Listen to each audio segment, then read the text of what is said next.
দেশে কামারের ছেলে প্রধানমন্ত্রী হবে, কুমারের ছেলে প্রধানমন্ত্রী হবে। এদেশে যোগ্যতার ভিত্তিতে এদেশে নেতৃত্ব উঠে আসবে। যাকে একসময় কটূক্তি করে বলা হয়েছিল রাজমিস্ত্রির ছেলে, আজ এমপি হয়ে সে প্রমাণ করল রাজমিস্ত্রির ছেলে হওয়াটা দোষের কোনো কিছু নয়, কোনো সীমাবদ্ধতা নয়। নতুন বাংলাদেশে রাজমিস্ত্রির ছেলে হয়েও দেশের নেতৃত্ব দিতে পারা যায়, মানুষের আস্থা আর বিশ্বাসে ইতিহাস গড়া যায়।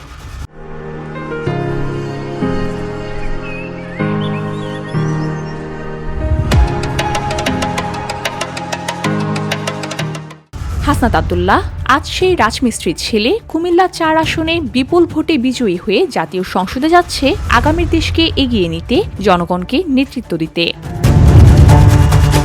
১৯৯৮ সালে কুমিল্লার দেবিদ্বারে জন্মগ্রহণ করেন হাসনাত আব্দুল্লাহ। ছোটবেলা থেকেই তিনি ছিলেন অত্যন্ত মেধাবী, আত্মবিশ্বাসী, দৃঢ়চেতা।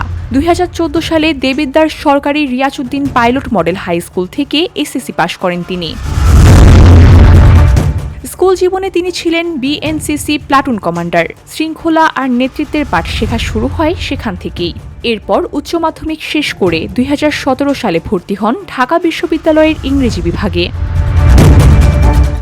বিশ্ববিদ্যালয় জীবনে যুক্ত হন ডিবেটিং সোসাইটির সঙ্গে। বিজয় ৭১ হল ডিবেটিং ক্লাবের সহসভাপতি থেকে সভাপতি। তার যুক্তি, তার ভাষা, তার নেতৃত্ব তখন থেকেই স্পষ্ট হতে শুরু করে।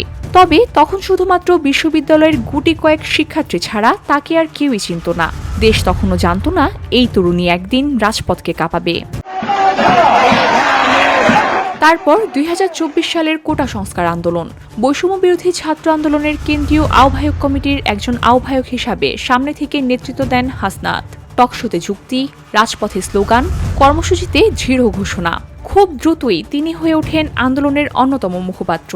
স্পষ্ট, নির্ভীক, ভয়হীন কণ্ঠস্বর।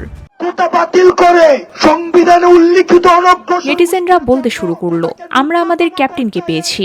সরকার যখন আন্দোলন দমাতে চায় তখন আটক হন তিনি। ডিবি অফিসে জোর করে নিয়ে যাওয়া হয় তাকে সহ আরও কয়েকজন সমন্বয়ককে। লিখিত বিবৃতি আদায় করা হয়, কিন্তু হেফাজত থেকে বেরিয়ে এসেই হাসনাত ঘোষণা দেন আন্দোলন চলবে। আমাদের এক দফা বাস্তবায়ন না হওয়া পর্যন্ত আমাদের আন্দোলন অব্যাহত থাকবে। সেই একটি বাক্যই যেন হয়ে ওঠে আগুনের স্ফুলিঙ্গ। রাজপথে জ্বলে ওঠে নতুন শপথ, নতুন প্রতিজ্ঞা। এই আন্দোলনের সময় এক পোশাকেই ছিলেন তিনি। অনেকে ট্রল করেছেন, অনেকে উপহাস করেছেন, আবার অনেকেই সেই পোশাককে দেখেছেন প্রতিজ্ঞার প্রতীক হিসেবে। তার কাছে সেই টি শার্টটি ছিল প্রতিরোধের ঘোষণা। তিনি বলেছিলেন স্বৈরাচারের পতন না হওয়া পর্যন্ত এটা খুলবেন না তিনি। ৫ আগস্ট শেখ হাসিনা পদত্যাগ করে দেশ ছাড়েন। এরপরে বদলে যায় রাজনৈতিক প্রেক্ষাপট। আন্দোলনকারীদের পক্ষ থেকে নোবেল বিজয়ী মোহাম্মদ ইউনূসকে অন্তর্বর্তী সরকার গঠনের জন্য আহ্বান জানানো হয়। অন্তর্বর্তী সরকার গঠনের পর অনেকে বদলে গেলেও বদলায়নি হাসনাত আব্দুল্লাহ। তিনি ক্ষমতার পাশে দাঁড়াননি, দাঁড়িয়েছেন নীতির পাশে। মাঝে মাঝে দেখা গেছে অন্তর্বর্তী সরকারের ভুলগুলোকে তুলে ধরতে, সমালোচনা করতেও, কারণ তার রাজনৈতিক ব্যক্তিত্বের জন্য নয়, অবস্থানের জন্য। ২০২৫ সালের ২৮ ফেব্রুয়ারি আনুষ্ঠানিকভাবে প্রতিষ্ঠিত হয় ন্যাশনাল সিটিজেন পার্টি এনসিপি। দক্ষিণাঞ্চলের প্রধান সংগঠক হিসাবে দায়িত্ব নেন হাসনাত। নতুন রাজনৈতিক অধ্যায়ের দিকে এগিয়ে যান তিনি। ত্রয়োদশ জাতীয় সংসদ নির্বাচনে শাপলাকলি প্রতীকে নির্বাচনে অংশ নেন হাসনাত। আবারও কটূক্তি, রাজমিস্ত্রির ছেলে, ছোট বাচ্চা, রাজনীতির কি বুঝবে। কিন্তু ফলাফল ঘোষণার পরই বদলে গেল চিত্র। ১,৭২,০০০ ভোট। কুমিল্লা ৪ আসনের একটি কেন্দ্রীয় হারেননি তিনি। ব্যবধান ছিল আকাশ পাতাল। আন্দোলনের রাজপথ থেকে সংসদের মেঝে তার যাত্রা কি তবে নতুন রাজনৈতিক ধারার সূচনা? একজন ছাত্রনেতা, একটি টি শার্ট, একটি আন্দোলন আর একটি নির্বাচন।